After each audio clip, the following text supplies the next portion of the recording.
Friday, this Friday,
Welcome everybody to our 9th live event of this year's April is Poetry Month in Limerick. This afternoon we are delighted to introduce poet John W. Sexton, who will present us with his poetry essay Scéine and the haggard Beare meet St. Killian, tensions in the creative imagination, with accompanying poetry sequence on local aspects of Munster, Beare folklore and their relevance to a contemporary poetry practice from a poet's perspective.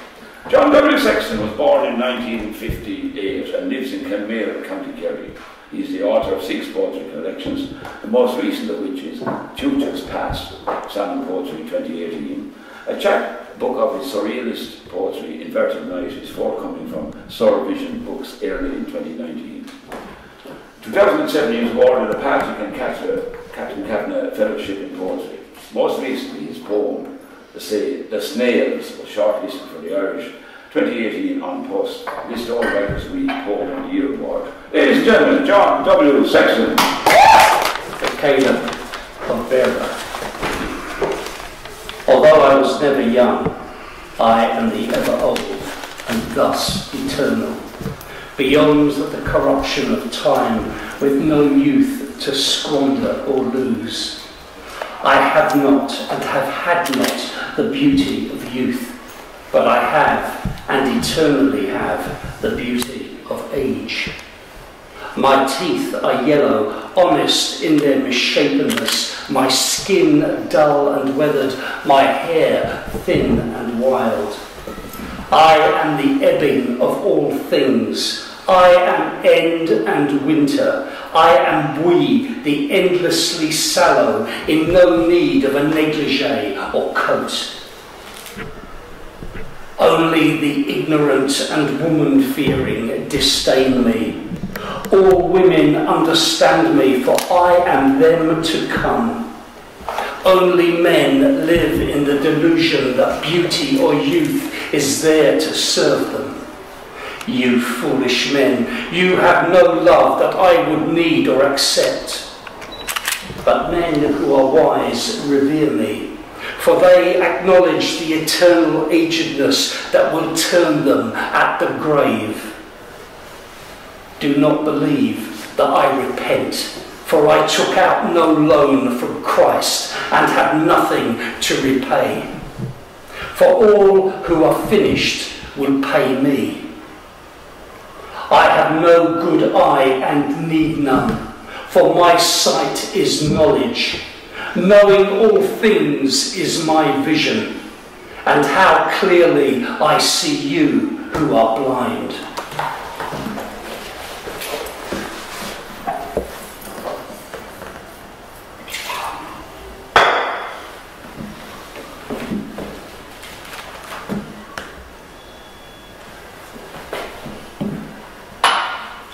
I am a vision poet, and I identify with the Munster Ashland tradition. You You'll see, if you don't know me presently, why someone with an English accent could possibly identify with the visual tradition of monster poetry. During the summer of 1977, at the age of 19, I took the decision to drop out from a degree course in law in order to pursue a life of poetry. I was an Irish working-class child of Irish economic migrants and was born in and living in London. Although I was writing poetry, I had none published at that time and was relatively ignorant at even how to submit to poetry journals. During the early months of that year, the writing of poetry had become increasingly urgent, almost, with hindsight now, like a manic compulsion.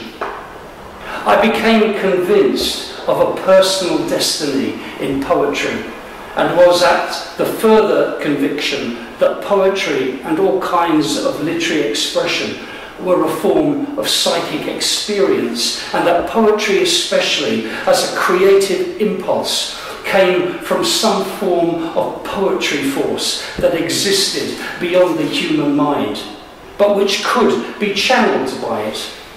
And it was at this time that I became interested in both visionary experiences and ideas of the muse goddess, the feminine aspect of the Godhead that informs existence, the goddess of complete being. In those days, of course, I was still outwardly a Catholic, still dutifully attending Sunday Mass on the command of my mother. However, inwardly, I was a heretic, a Gnostic, a secret adherent of the apocryphal Gospels, my favourite of which at that time was the Gospel of Thomas. Luckily for me, the church we attended, the Church of St. Paul the Apostle in Wood Green, was a suitable sanctuary for a Gnostic like myself. Instead of a cross hanging above the altar, there was something far more extraordinary and uplifting. The entire wall was adorned with the most amazing piece of statuary.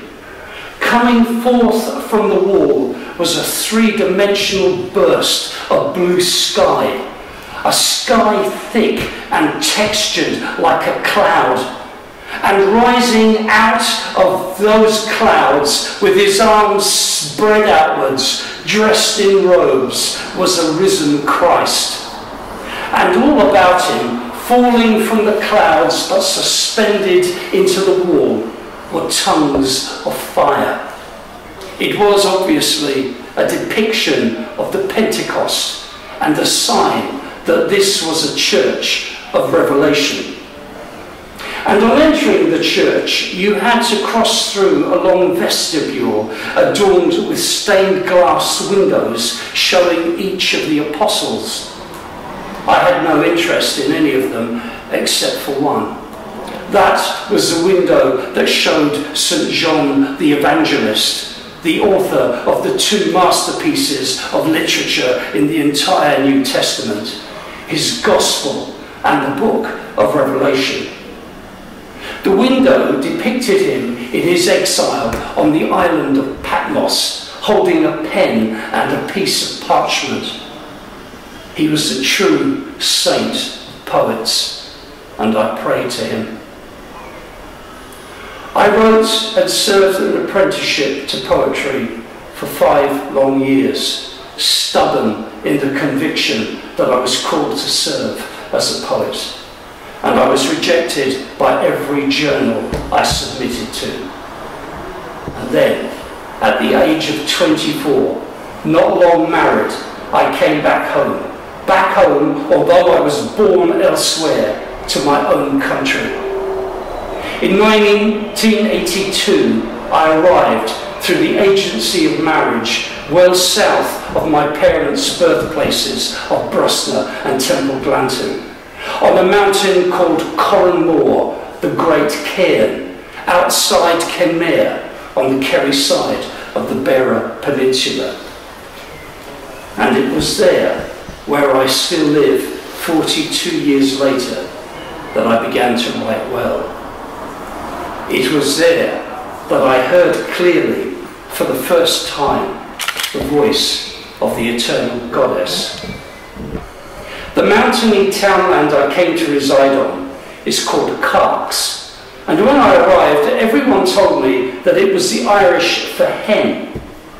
I was to learn later, first from the poet Nuala Nigonal, and then from the local land registry, that in its mountain context, that Carks actually meant place of the grouse. North of the house, out through my kitchen window, I can see the waters of Scéine, Kenmare Bay, and beyond that, the Killarney Mountains. That body of water, stretching all the way out to sea and around the corner to Ballinskellig's Bay, was named after Scéine, the wife of our first named poet, Imogen. And so she is the residing goddess of those depths. But there is a far older goddess there also, for the entire peninsula is sacred to the hag goddess, Beare, the dark or winter aspect of the threefold eternal goddess of complete being. And where I live, especially, is redolent with a presence. The mountain that towers behind us, Quern Moor, was once obviously sacred to her. When I was first talking about the mountain to my father-in-law, Patsy Harrington, I rather naively proposed that the cairns at its summit must commemorate someone of great importance. Patsy regarded me with his penetrating blue eyes as if I were a fool and said, "Rubbish, John Sexton. Everybody knows that an old woman carried those stones up there on her back." And as soon as he said that, I knew that that was the truth. For what he had uttered was a hag myth. There is a Liss, or Rath, or fairy fort not far from our house, and a perfect stone circle in the bordering townland just east of the summit. So this isolated place was obviously once a great settlement. I also learned in my first year that there were the ruins of a secret hidden church dating back to the penal times, secluded somewhere close to my house. I was told that the church had a name, Chapelle Nagak, and I was not long there before I found it, situated inside a three-sided hollow hill, a moraine formed at the retreat of the glaciers. This natural amphitheatre, this hollow, is hidden until you actually enter into it. The church is built in an east to west alignment, and it measures 64 feet by 18 feet wide. But having 5 feet deep walls, the inner sacred space is approximately 55 feet by 13. A notable feature is the inner dividing wall on the west side, revealing a section that takes up 1/3 of the inner space.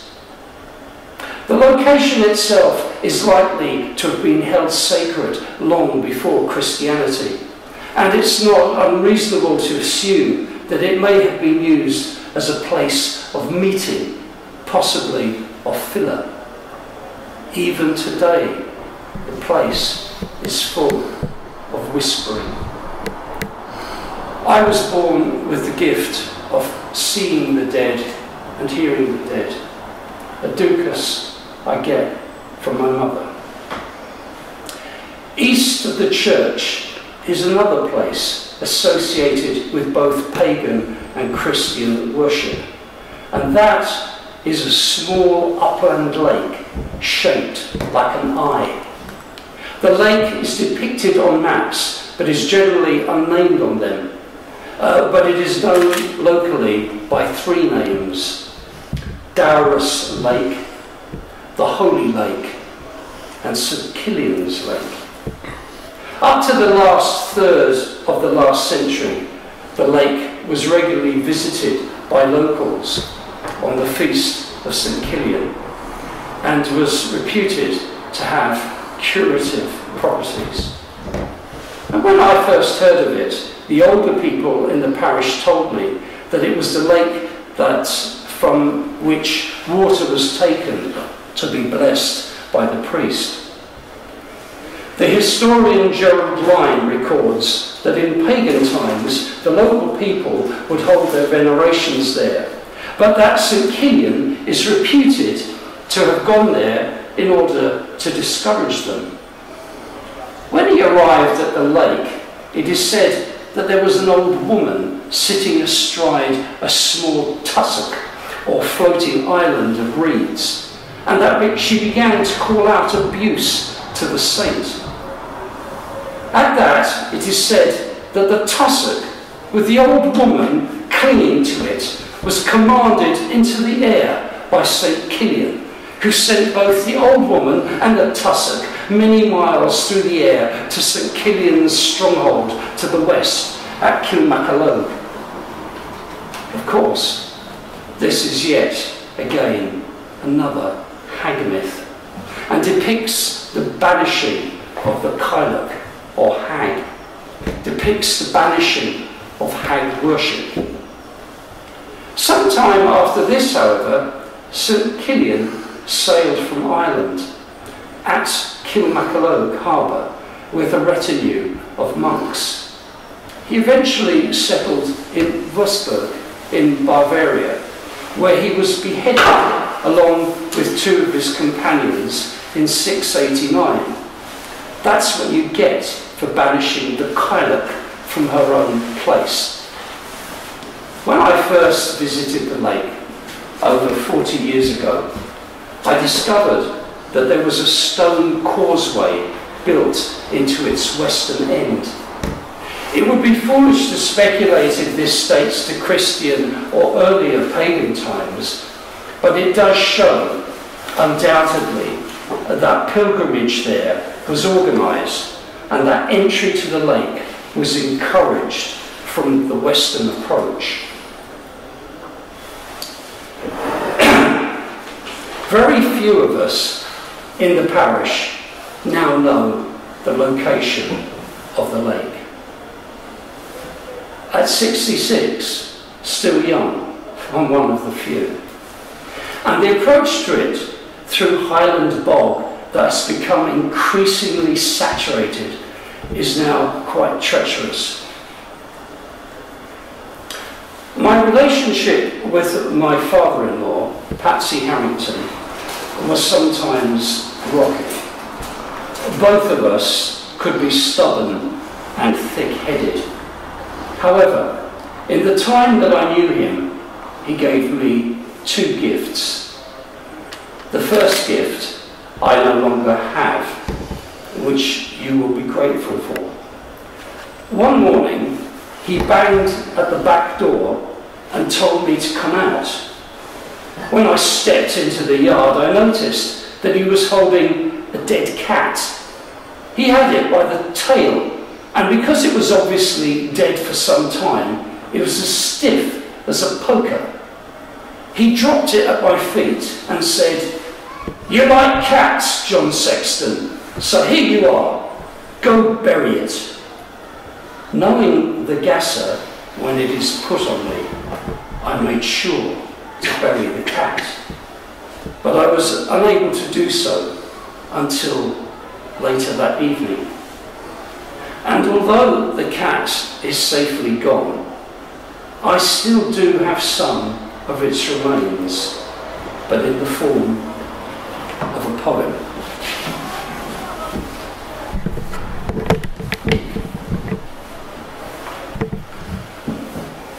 Grave of the Unknown Cat. Because I was known to be fond of cats, my father-in-law gave me the task of burying the dead stray that he had found in the rush-choked field below the house. In the evening, under the fading light, I took the stiffened body and dug a tight, square hole. Into it went the cat, and in the weakening daylight, the hole caved in with shadows. I added a few scoops from the spade, and the following year, and in the years to come, watched as the place was finally covered with the lush swords of Elistrum. And through that graveyard, every spring, comes every neighbour's Tom, nods a torn ear to the dead, then moves on.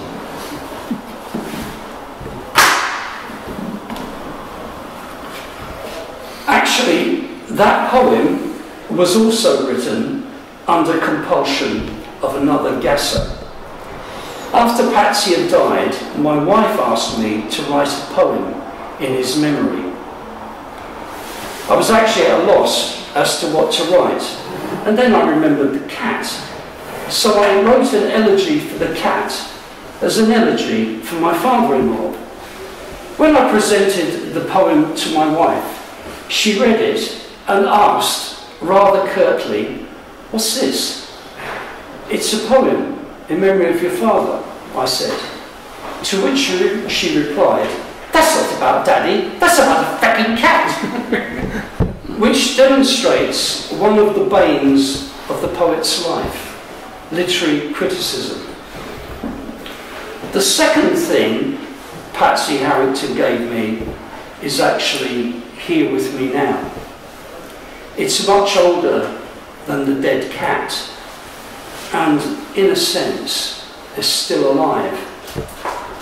However, it weighs far more than any cat. It's a stone. But even if you have an expensive diamond, it is more valuable than any stone of value. But despite its value and its antiquity, it is in some ways mundane. Actually, it's a farm implement. It's a rotary Quern Stone. You've probably seen one of these before, but you would not have seen one like this. This one is quite unique. It will be going to the National Museum. When Patsy gave it to me, he said, "John Sexton, you're always talking about stones and old things. Here you are, look after it." Again, knowing a gasser when it's put on me, I made sure to mind this stone. I am its custodian, and as soon as I saw it, I knew it was put into my hands because I am a poet.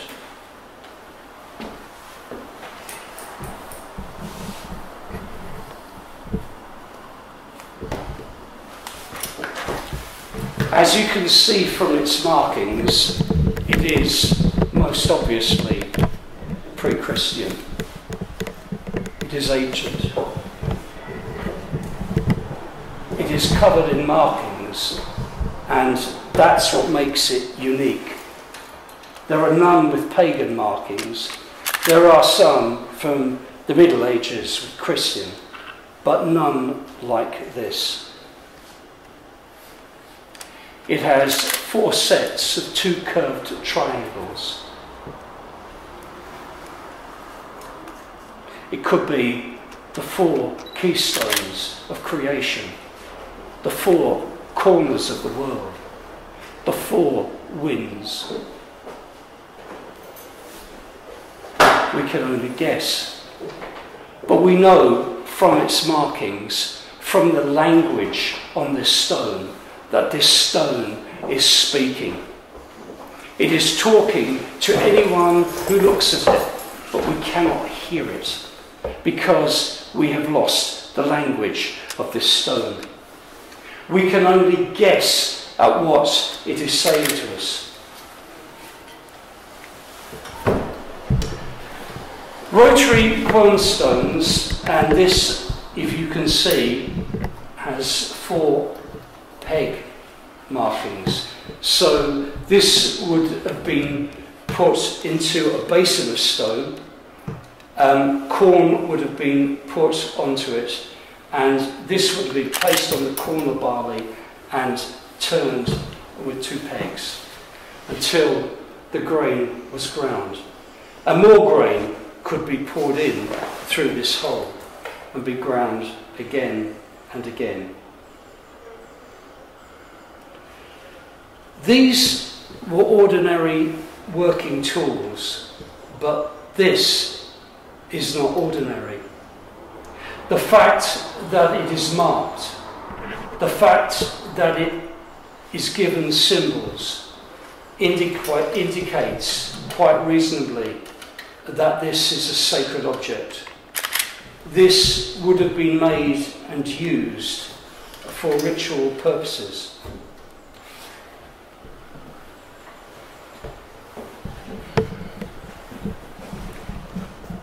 But now, I'd like to show you another gift.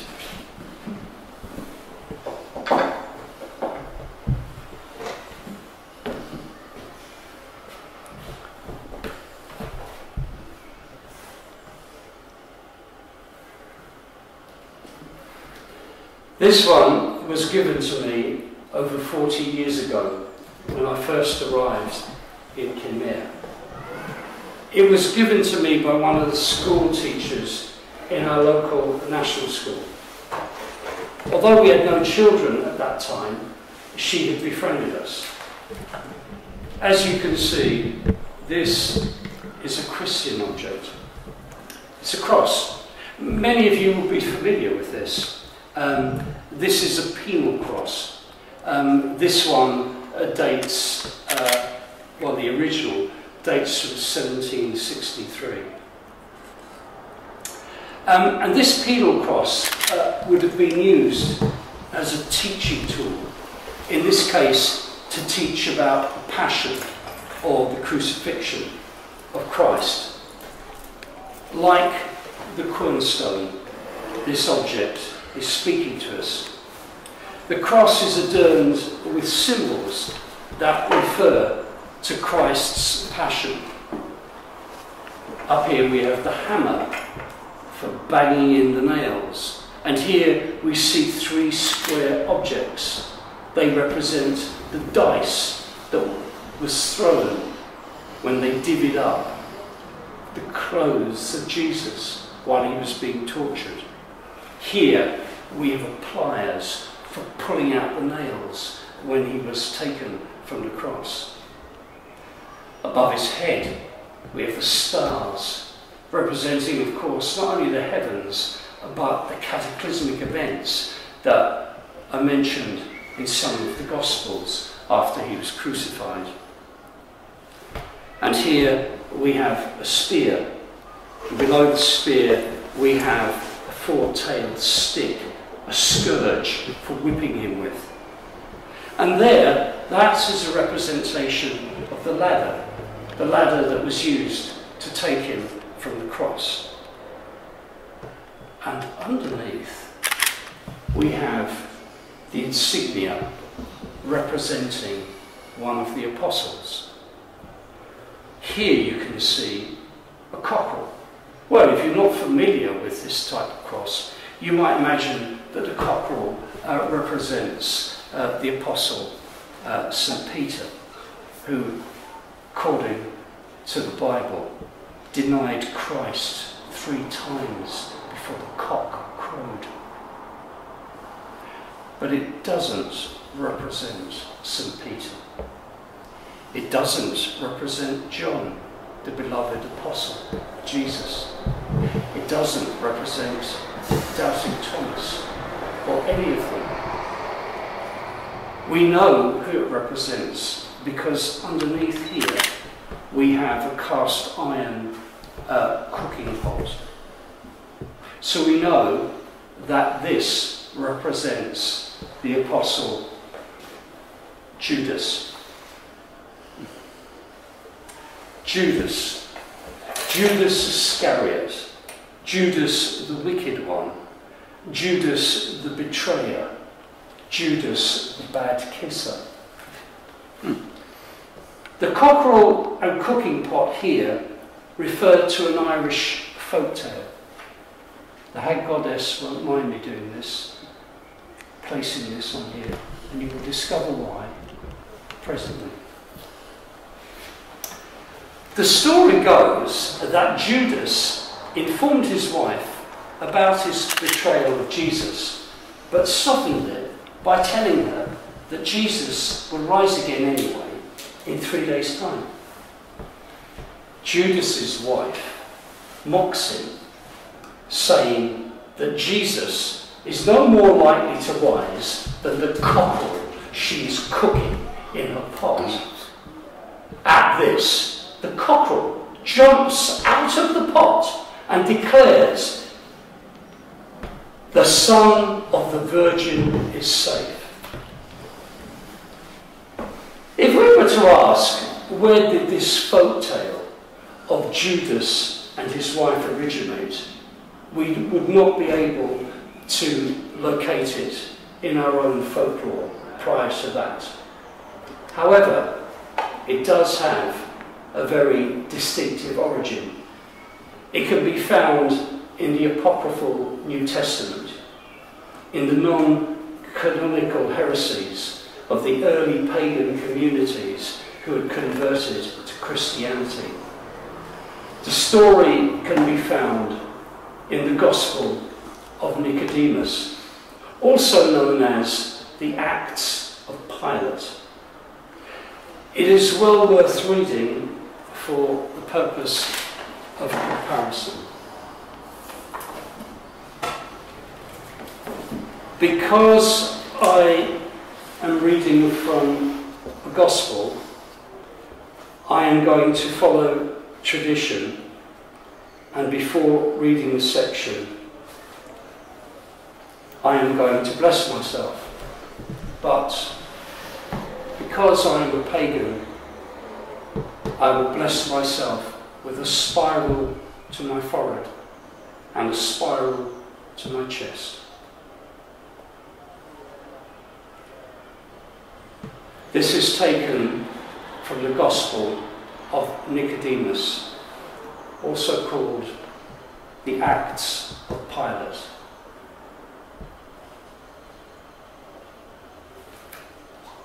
And departing to his house to make a halter of rope to hang himself, he found his wife sitting and roasting a cock on the fire of coals, or in a pan before eating it, and saith to her, "Rise up, wife, and provide me a rope, for I would hang myself as I deserve."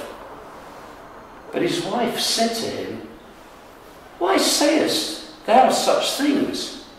And Judas saith to her, "Know of a truth that I have wickedly betrayed my master Jesus to the evildoers for Pilate to put him to death. But he will rise again on the third day, and woe unto us."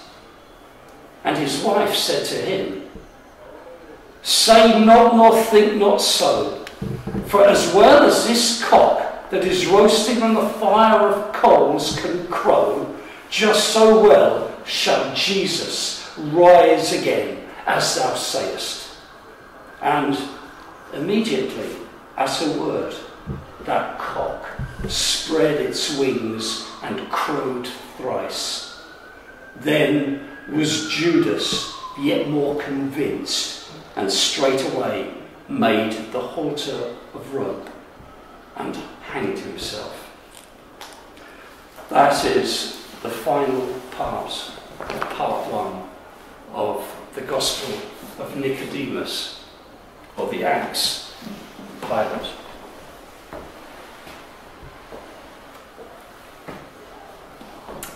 But one might ask, why did the early Irish monks choose this particular detail to bring back home to Ireland to use as a teaching tool to illustrate the passion of Christ? Well, we must understand, firstly, that the early Irish monks were all from the Irish nobility, and as such would have had access to the learning of the filler, the high caste of poets. And on first coming across the wife of Judas and her cooking pot, a cooking pot that offers a prophecy that they would have recognised her immediately. They would have seen her for a witch, as the Killian with her cauldron. And where is that Killian now? Where is that witch, that hag, that dark aspect of the eternal goddess? Well, there she is. Look it. There she is, at the foot of the cross. The hag, the Killian, has the last word.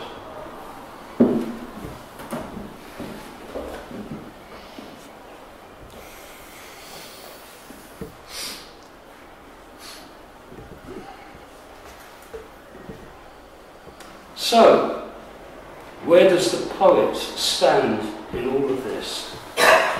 Well, may I direct you back to the subtitle of this essay, Tensions in the Creative Imagination. Tension is actually the comfortable abode, the correct position of the true poet. The poet is in continual tension, like the surface of that sacred lake up there on Dowrus, resiliently existing in the flux between flooding and collapsing, the flux of closing and expansion, in tension like its surface, not quite of the deeps, but of which it is undoubtedly the surface of, the deeps that it holds in place. In tension like that cast iron cooking pot of Judas's wife, holding its cockle, which is no longer raw, but not yet cooked, and holding, moreover, a cockerel and not a hen, holding its fecund, woman-troubling male, keeping that cock safe for the time being from the dinner table, keeping that cock for the time being unrisen. To conclude, if you look again at this ancient Quern Stone, you might realise that it depicts a cross. But this is not the cross of Christ, for it is not stolid nor stationary, for a Quern Stone is for turning. This cross is forever in movement and is a spiral. It is the ancient theological swastika, the walling vortex of creation, the spiral of the goddess Brigid that finds common form for us in the cross made from rushes on St. Brigid's Day. It is the revolving womb of the eternal goddess.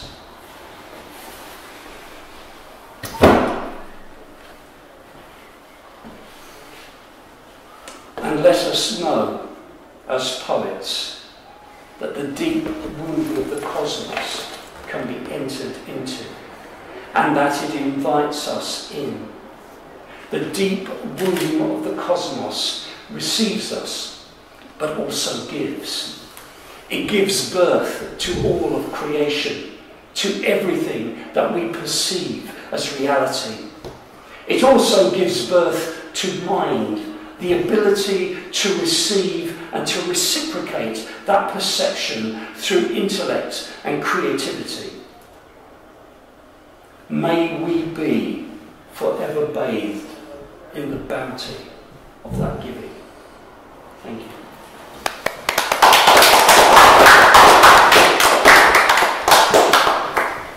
As I cover this wonderful, beautiful object, if you have any questions, I'd be happy to answer them.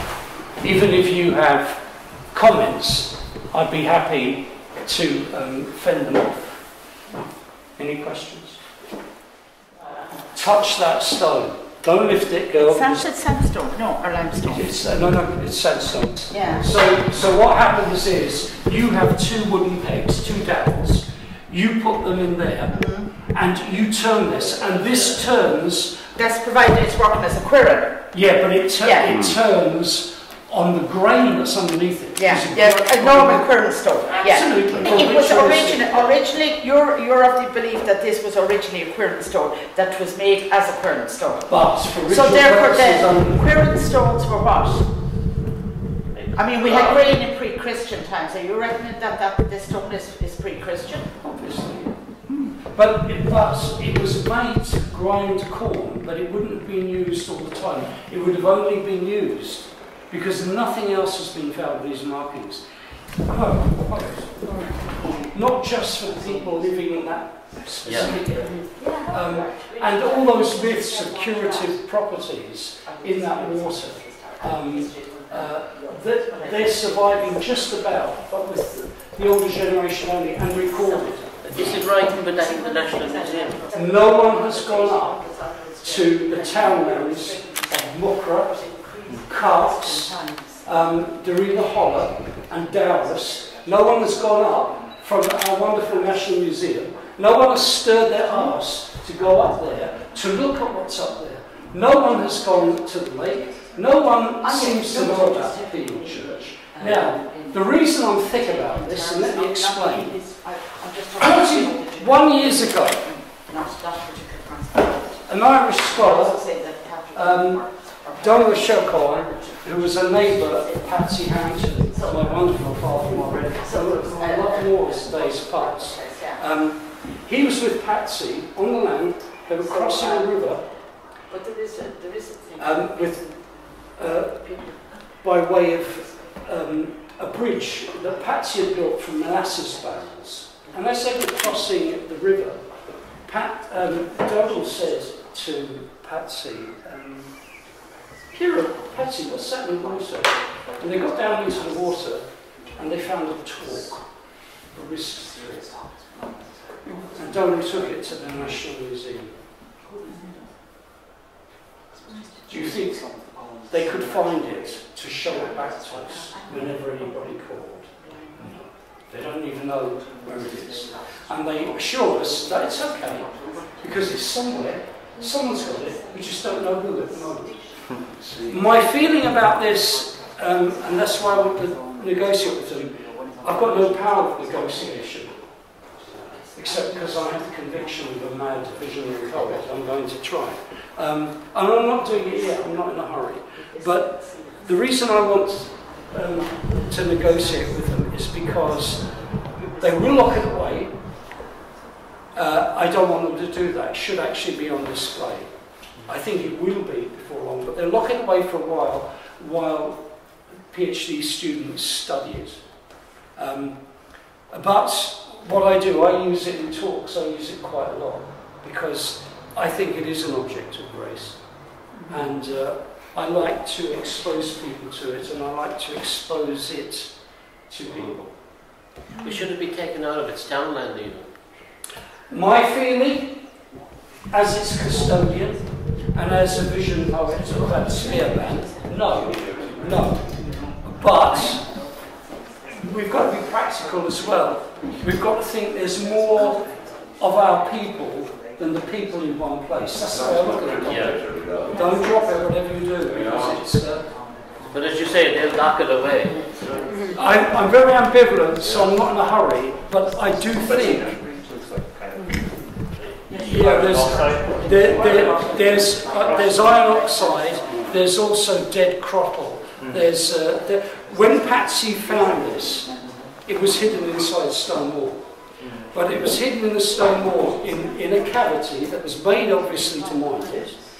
And it was covered up. And he saw it because part of the stone wall was crumbling, and he could see something through the gap, and there was enough light coming in that he saw one of these peg holes, and he saw a bit of a marking. So he took the stones out and he found it. Now, it was in the wall like this, so there was no pressure upon it.